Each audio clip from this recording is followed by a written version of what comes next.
the Artist Interrogations Podcast. I think I got it. Oh, yeah, I can hear you just fine. How's it going?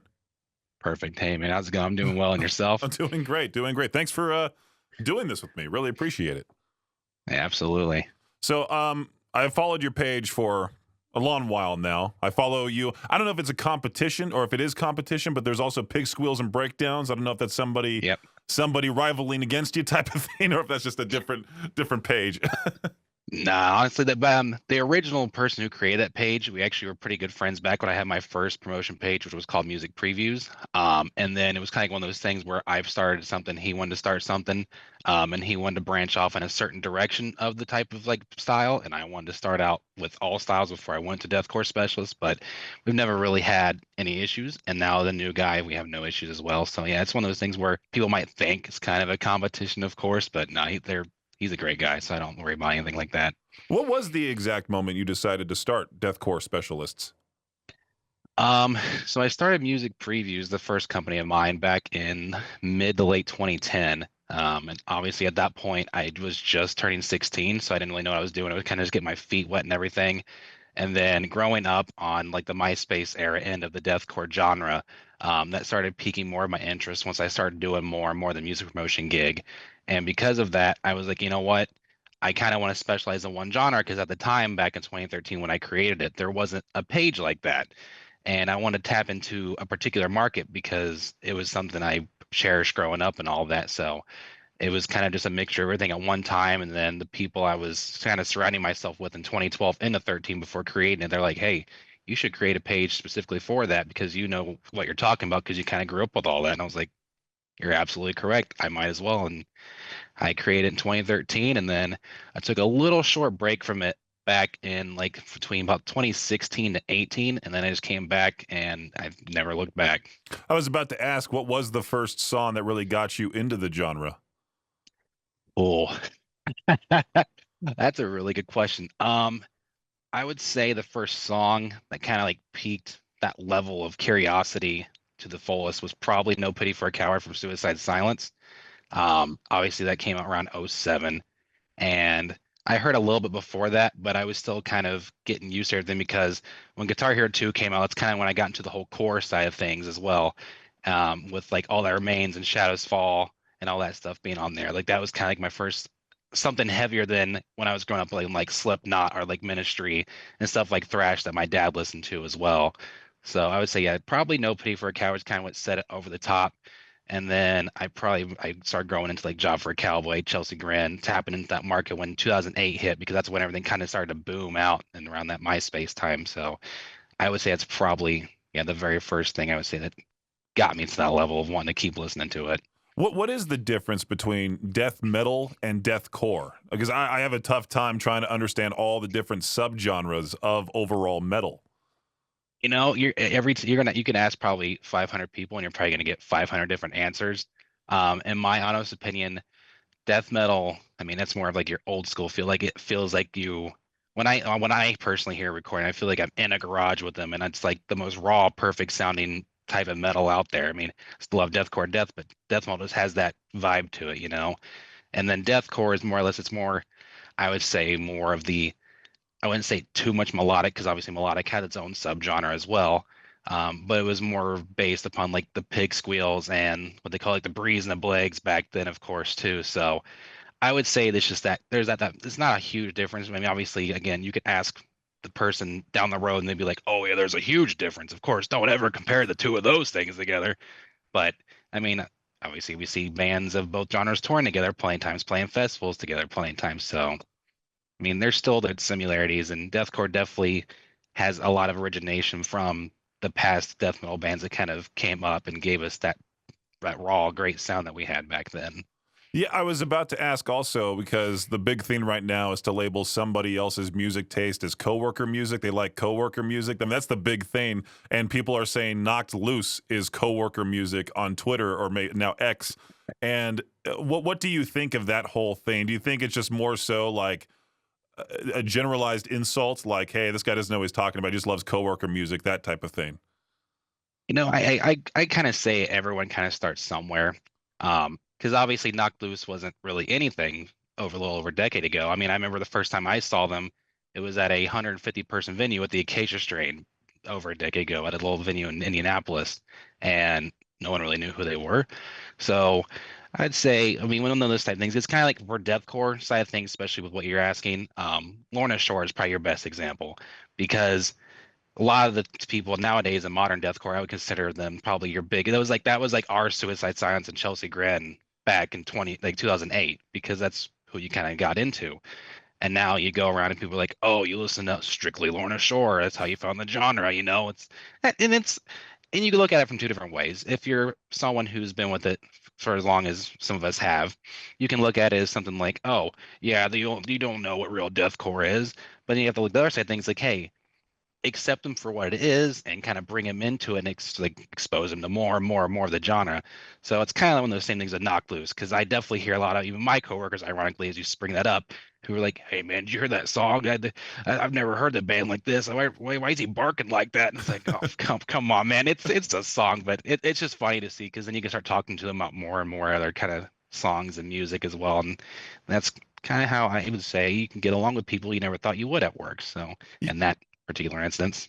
For the gatekeeping elitism that people have when it comes to rock and metal, I always talk about how rock and metal fans are the nicest, but they're also the worst online. They have this very much so conceited attitude towards everything, and they act like they can put out the best song themselves that everybody would love. And there's very rarely a band that receives like zero hate. I mean, there's death, just straight up death that I haven't really seen many insults for online. I think Lamb of God was one of those, but then I recently started seeing insults towards them. And obviously the big ones right now are like Sleep Token, Poppy. I mean, not necessarily deathcore, but they receive so much hate online. But I mean, Sleep Token sold their entire tour in like a minute.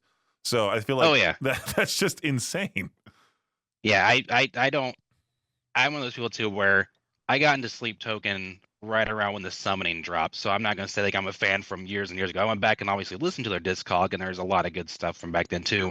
And it's just funny because you definitely see exactly what you're saying. You go on, especially if I post something and then like they're involved, or if I've made a post where like, hey, wow, this sold out in 30 seconds. People are like, why are you posting about that? Why are you posting about that? And it's like, well, just because I'm specifically a deathcore page, I can post what I like. I run the page. I can do whatever I want to. But yeah, you definitely see Poppy's another great example. Am I the biggest Poppy fan? No. But does she find a niche and make her way into another genre from something different as she did previously? Absolutely. And yeah, definitely metal.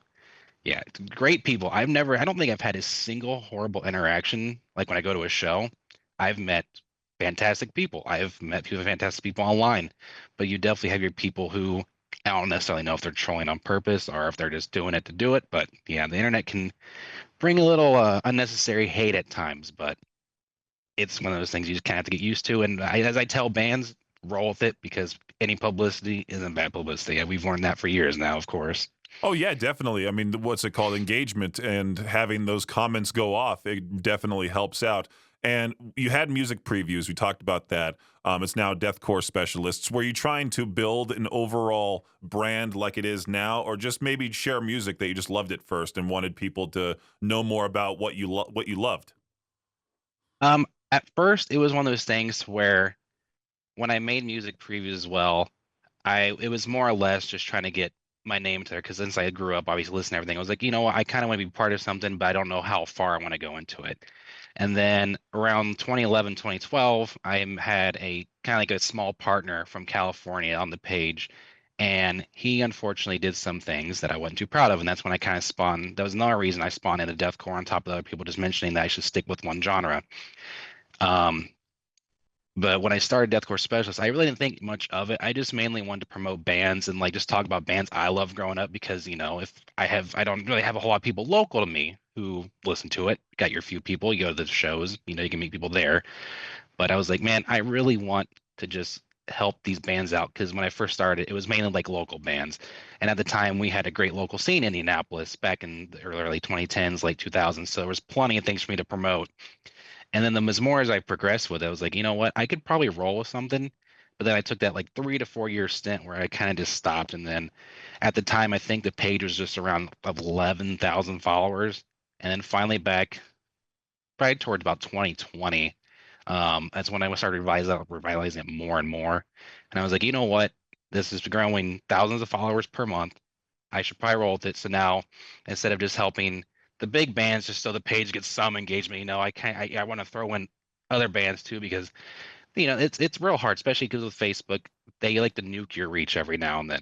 You could have a post all day. You could have 3 posts in a row, thousand this, thousand that, thousand this, and then the next week, I mean, I'm sure you're very aware with it. You're with the KBEAR as well, and you could have another post that has like 10 people react to it if you're lucky. You go into the insights and you might have like 65 people who engage with it. It's sad. So now with the platform being almost 200K, I'm more than happy to help these people just because it's nice to see the little guys who are trying their hearts out because everyone's a homegrown band at some point, and that's what we want to see. We want to see people succeed who mean well and do well in the community. That's what I always say. What was that first post that made you realize, like, oh, this is getting big? Like like you said, 11,000 followers pretty fast. So that's pretty wild just to grow that big. I mean, if 200,000 is something to be very, very proud of, and I'm sure it'll probably gain a whole bunch more in the near future. Yeah, we're hoping so. Right. I would say when I first started noticing things start gradually picking up was when I came back at the end of 2019 and 2020, started posting more and more like I did when I first started. I was doing a thing where I was just like every day December I post an album that really meant a lot to me, and people started garnering attention to that because like they were reminiscing with that because there was a lot of music from 2006 through about 2012 was what I was mainly posting. And when I noticed people were gaining interest in that, I'm like, okay, cool. I'm gonna roll with this. I'm gonna keep going. And then I rolled into January, kept making posts. I just basically what I'm doing now, just on a lower scale because I didn't have a lot of stuff to post about because I was getting back into the string of things. But that was kind of what set it off is what like just people feeling that passion that I felt back then is really what kind of brought me to want to just keep going at it more and more. And here we are 6 years later, and I'm not stopping anytime soon. I mean, now with the size of the page, how many submissions do you realistically get from bands per week? It kind of a hit and miss because obviously with Facebook, sometimes I don't see the messages right away because they like to they throw a lot of stuff in the spam mail. Same thing with emails, so I have to check that a lot because you obviously get a lot of spam, plus you get a lot of band submissions. I'm sure with radios and stuff like that, it's the same kind of concept. If I had to average it out, I would say on a good week, I have probably between 20 and 30 bands hit me up for some sort of promo or just like, hey, will you review this and just let us know what you think and what we can improve on and on. And just kind of like in a regular week, I'd still say probably about 5 to 10 bands at least will still, I can see it in the message say like, hey, review this. Can you help us with this? Can you do this? Now with recently it's been going up a little bit more because I'm finally doing a little more on Instagram as well because I have a few friends who have bigger pages and I don't really use Instagram a lot, but they let me collaborate with them, which is super nice of them. And they have huge followings. So now I'm having more people garner interest in that as well. So now that I'm kind of learning more than just Facebook, because obviously there's not going to be there's going to be some day where Facebook's not going to be as much as it is right now, in my opinion. There's going to be something bigger and better, kind of like what MySpace and Facebook did. So I'm just trying to branch out more, but that's helping me and helping them at the same time because, especially on Instagram, if I can pair up with someone who has 250,000 followers, of course, that's going to gain a lot more interest for not just myself, but whoever I'm posting about too. With sharing a band's music, what makes you instantly like just say yes or no to posting a band? With sharing music, especially from newer bands, I would say when I listen to it, you can tell if a band actually cares about what they're doing. You can listen to it and tell like, hey, they're putting their actual best forth interest in what they're making, not just making it to make it and just be like, oh, let's just see if we can make it for we. Because there's been plenty of bands I post in the past where I post them, I'm like, this is great, and then I find out not even 6 months later they're not even a band anymore. Or, of course, in modern days, we got to worry about something happening, and then all of a sudden they have to disband, and we have what's called a deathcore moment because that's every day seems like something's going on because obviously we just had a situation with ingest that just happened. We have no idea what's happening because I don't want to assume things because that's not my thing to go on. But you just never know when a band's time's up. And I would say it's just one of those things too where if I can hear that sound and I know it's not them just copycatting the next band in line, I know that's exactly what I want to post anyway to help them out, and that's going to be something I know that will garner them interest. I want to make sure that when I make a post, it's not just because of my benefit, it's for both our benefits and not for them, because I've also posted bands where I make the post and they get laughed at in the comments, and I don't want that for them. I don't want someone who only has $50 to get a recording thing with their band and it's sounds horrible. I mean, I'll let them like, hey, maybe do this and this first, and then let me help you out. I don't want to just assume that people are going to like anything because they're not. I've learned the hard way through very many people expressing their opinions and comments over the years, what and what not to post in certain regards to little bands. But that's kind of how that type of thing works for me. Do you get kind of bored with the same formulaic process of deathcore itself? Because even when I review songs for Jank Show, which is the metal show we do here, which I know you commented on one of the posts, that's what kind of triggered this whole conversation, is that I uploaded the whole list of all the songs that we just added to Jank Show, and I read these lyrics and I'm like, it's either the same thing about the undertow or how like he's gonna keep bending till it breaks, and it's just, do you ever get tired of that type of stuff? Because I certainly do. I take it one hand and the other. Like I get over it, especially modern day, yes, because there is a lot of bands who are copycatting bands that are even still newer. I mean, there's so many particular subgenres over of a subgenre of deathcore. This is mainly of which any band that sounds like a Blackened sound, people are going to mainly assume, oh, you just want to be a Lorna Shore copycat. Or if they have more of like the whiny, grindy sign, even though obviously Calicatation is not deathcore, people are going to assume you're copying them. And it's just one of those things where I kind of just garner it from, if I like it, I like it. If I don't, I don't. I try not to look at the lyrics too much because obviously there's going to be a lot of things that definitely is a little cheesy and reminds me of things that we wouldn't have gotten away with back in the day. Um, but overall, for the most part, if I like the band, I just kind of roll with it. And then if I don't, again, it's just, I don't really care. I listen to it and I just wish them the best. And that's pretty much with any subgenre. Or if the better examples too is if you listen to the Amity Affliction. I love the Amity Affliction. I don't care what anyone says, but every song is going to talk about ghosts or oceans more than likely. And you know what? That's their shtick and it works. So I let them roll with it.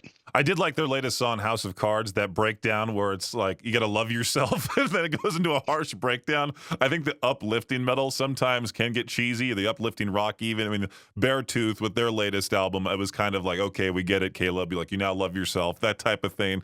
But I also wanted to briefly mention that, there are bands out there now that are kind of bringing back the MySpace sound, like I Promised the World. And there's a lot of other bands I've also noticed that are trying to copy Kublai Khan for what they sound like. And there was one recently, I don't know the band, I forgot the band's name because I also have to look at a whole bunch of bands' names and I forget them from time to time. But I have seen this like understand that. This influx of like these songs that are like, I'm gonna kick your butt, and I'm like type of like, I'm the tough guy, talk trash, meet the fist kind of metal. It's just it is rather funny, like the same stereotypes that we see with these genres, these subgenres of metal. And it is always like almost refreshing when you see a band come out with just this completely ridiculous sound, or like their name's like Big Truck or whatever, like one of those bands, like type of thing. Oh, Big Ass Truck. Yeah. That band, like that band's great. But what's something followers completely misunderstand about running a page like what you do? Because I know we talk a lot about what happens in radio behind the scenes on the air. We like to have that sort of transparency with our listeners. Like every prank phone call that you hear on the air, it's entirely fake because of the FCC rules that you need to get their permission beforehand to then record something and then ask for the ask again, I think, after the whole thing's done. And then that's when you can air it once they give you consent before and after. But a lot of those prank phone calls, man, they're just so cheesy now. I mean, there's so many things in radio I wish we can get rid of. Okay, that's a whole thing to talk about there. Oh yeah, especially eating out all your YouTube pranksters too, where it's, oh god, dude, you see people getting shot and all that stuff. It's like, oh yeah, well, I wonder why. Yeah. Yeah, the latest trend. Did you see that about like someone yells he's got a gun and points to someone? That's like the latest viral trend that kids are doing at school. So it's no, that's Haven't seen that one, but that's I guess it's not too far from the whole Tide Pod thing when I was in high school. So I guess we're not going too far from the tree from back then. So yeah, I had no idea about that. That's wonderful. Yeah, Right. yeah, especially during today's society. That's great. But yeah, what is something followers completely misunderstand about running a page like yours? Um, well, the funny part is like, especially my page, it's just me. I used to have a couple admins back in the day, but now it's just me. And people always also do, because obviously with a page, and then you want to make a post, you can obviously schedule posts in advance. It helps you a lot too. And people, I'll get messages saying like, "Why are you scheduling every hour, top of the hour? What are you doing? Are you awake? Why aren't you messaging me back?" It's like, no, I schedule posts. So I get that one a lot too. I get people angrily messaging me too, thinking, because they get notifications every now and then, they actually follow the page a little more, and like, please stop, please stop. I'm like, I'm sorry, I'm trying to make a living here. Right. And then obviously you got a lot of people too where they think just because you get like 100 reactions on a post, or like a good 1,000 people engaging on a post, I get a lot of people too saying, "Oh, you think you make a whole lot of money off all these bans and stuff like that?" And it's like, dude, I don't think you realize how Facebook works. It's kind of like YouTube and everything else, where you got to have hundreds of thousands of people to even make some dollars around here. Just because a page is monetized doesn't mean I'm doing this to make money off bans. That's just not how it works. If 100 people comment, that's not means I'm making $100. I mean, I'm sure you're very aware too. That might make you a penny if you're feeling good on that side of things. I And I don't know posted why people think. Oh, go ahead. Oh, sorry. No, I posted a video. I totally get what you're talking about because I recently monetized my own page and I posted a video of Brad Arnold and the rest of Three Doors Down performing in Salt Lake City. And I said like, oh, this is just them performing Kryptonite. I'm glad I got to see them before Brad's passing. That whole thing. I think that was essentially it. It had 50,000 views, like 4,000 likes and stuff. I've only made $10. I'm shocked I've made that much. And so I totally understand social Oh media yeah. content creation, even with bands needing to tour to make money and venues taking merch cuts. It's a tough world out there for sure. Oh yeah, and that's been getting worse and worse. I keep seeing how all these venues are taking like 20, 30, and I think someone went overseas recently was talking about how they're going to take a 37%. And that's why they just went ahead and just were either selling out in like the parking lot, or just like, hey, we're sorry, but just go online and support us that way in our international store. But yeah, that's a whole nother topic. That's just silly, because we don't want. There's no reason for that. I mean, even bands will tell you it's been the same since day one. Like, buy a shirt, and that's like thousands upon thousands of streams. Actually, because obviously we all know the conversion rates of Spotify, Apple Play, and all that stuff. And yeah, you always want to go and actually support the bands as much as you can, of course, and buy off them. So, but that's a whole different topic of things that just infuriates me about people not understanding how online compared to reality works. Oh, especially with this type of music, because obviously it's going to scare most people. And it's funny because even with streaming, I mean, I see the difference in streaming numbers like for our top 40 station versus like Jenk Show when I see our new ads to the playlist and I see how many streams they have in a week. And it's absurd how little they have, but they're such big bands for the genre. I mean, Lorna Shore's biggest song, or what it would be insanely tiny next to like Sabrina Carpenter. And streaming overall, I mean, there are a lot of just ignorant people out there that they will only stream their music because it's obviously the only way. They could just have it convenient to them. They could play whatever they want. They can stop it, next song, whatever. And they don't realize that they're essentially hurting the artists too, because they're trying to make it. And like we just talked about, the merch cuts, and it's the whole economics of trying to make Oh money yeah. as a band with just such and that's why it was really sad to me when I saw was it CJ from Thy Art Is Murder, like he had to go to real estate after Hmm. he was kicked out of the band type of thing, and now it's like Yeah. Thy Art Is Mortgage. Yeah. Yeah, he did that by from what I saw recently, because I do have him on Facebook as well, because I've kept in touch with him a little bit. I believe he had a guy out in Australia, because that's where he's from, obviously, and I think he helped him open up his own tattoo shop recently as well. So, but yeah, it's definitely weird just to see from what these people can go from being the focal point of a band for years and years and years. I mean, hell, he was in that for, I think he took over Random Invite back in, I mean, it was right before Hate release, so that's been at least 15, 16 years now. But yeah, it's crazy because people think this pays the bills even for the biggest of bands, and their art was I would say arguably one of the bigger bands in the mid 2010s as well, especially following Hate and all that stuff. So, but yeah, I mean, people probably think Lorna Shore, but I'm sure there's probably tens of thousands of people who think Will Ramos is probably a multimillionaire. Do we know that? Nope. But can I probably tell you he's probably not? Probably not. Does he live comfortably? Sure, but not to what the extent of all these people think. And I think that's why a lot of people hate him because they just think that he's full of himself and this and that. And it's like, dude, I saw the guy perform in Awake in Providence 10 years ago, almost to the day, and that guy has never been anything less of a great human being. So you just I don't know why people assume that, but everyone makes so much money though. That's why everyone jokes that they got the metalcore money, because that's why we're promoting the wrong genre over here. But that's okay. So everyone's got to have their niche somehow.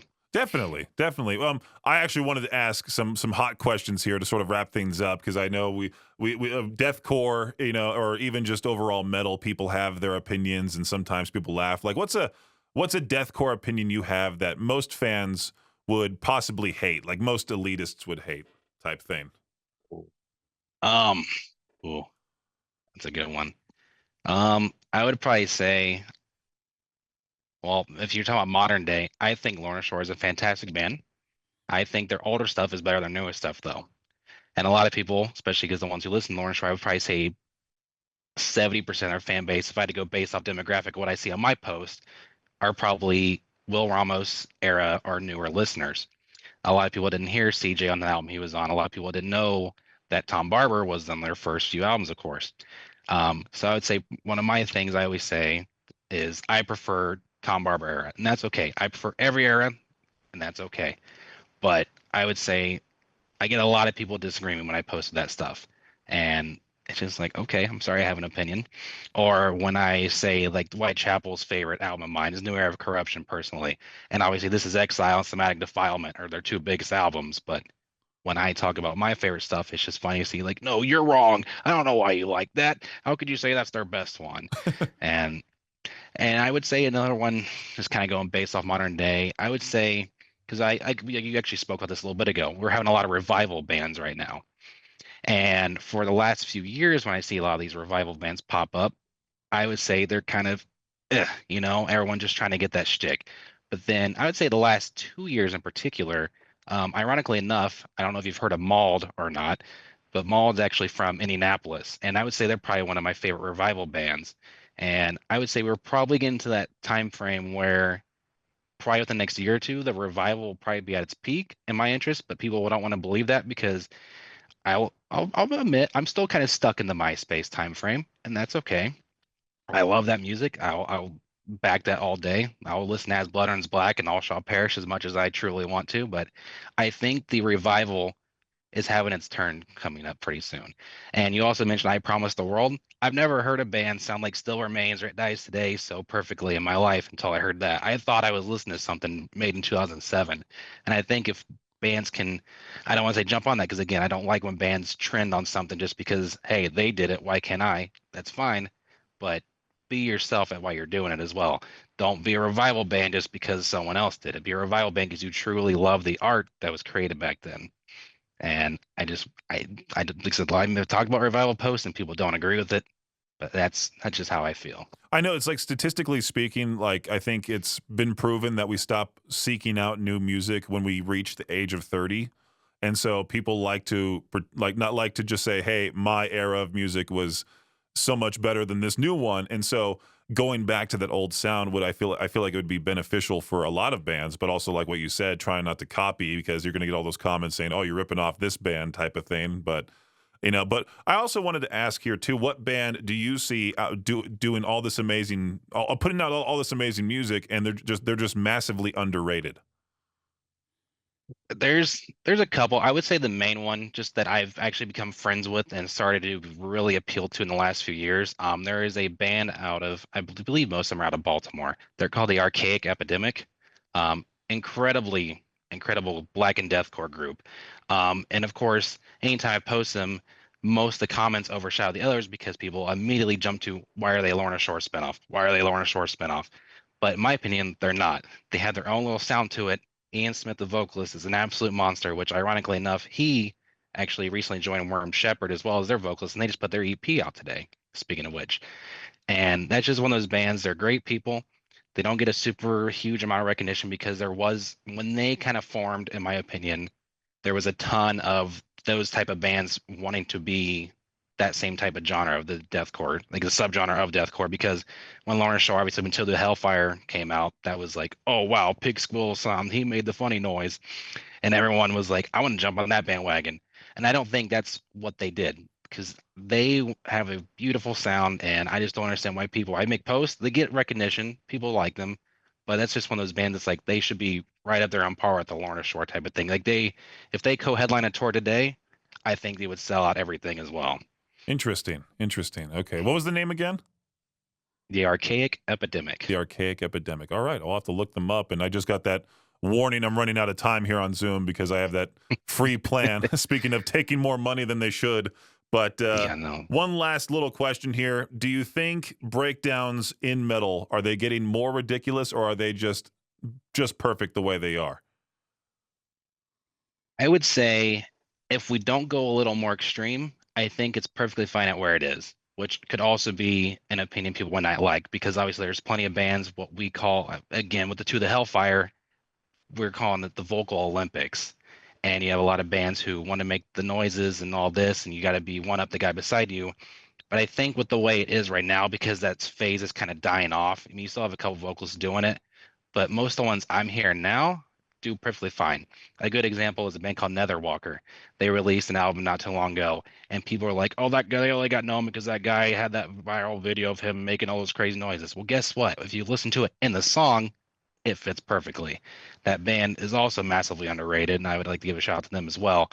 And I would say, yeah, just right now, I think it's perfectly okay. Now, if we go 4 or 5 years down the line, it just keeps going and going and going. Ask me again, I'll have a completely different opinion. But as of now, I am perfectly fine with the way the State of the Union is. All righty, man. Well, thank you so much for doing this today. I really appreciate it. I'm glad you were able to Of course. get Zoom working, use your Xbox headset. I mean, if it works, it sounds great, dude. It's perfectly fine. Like I have this crappy blue snowball mic in my place, and so I'm glad I didn't do that this interview there. So I totally understand, man. But appreciate what you do. I'm excited to see how big Deathcore Specialists get, and we'll certainly put this on our YouTube channel, man. Absolutely, sounds great. I appreciate you having me out. That's me. I was thinking, sorry. I'm like, man, I travel enough. I was like, maybe if I just fly to Idaho. I was like, that's a little too last minute for that.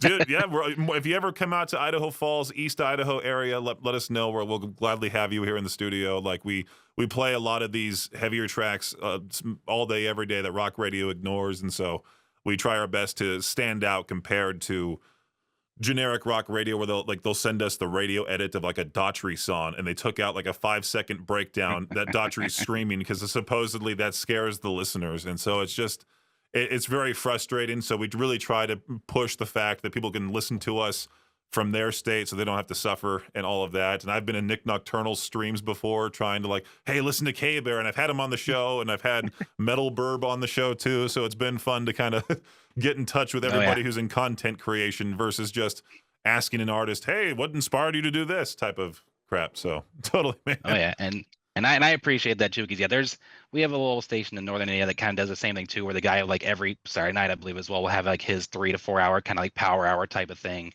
And you don't get that a lot of places. So when I saw you make that post, I'm like, oh hell yeah, that's great, because it's not a lot of names you're going to hear even on any hard rock radio station anywhere in the world. So I think what you're doing is great, and just I say I appreciate what you do.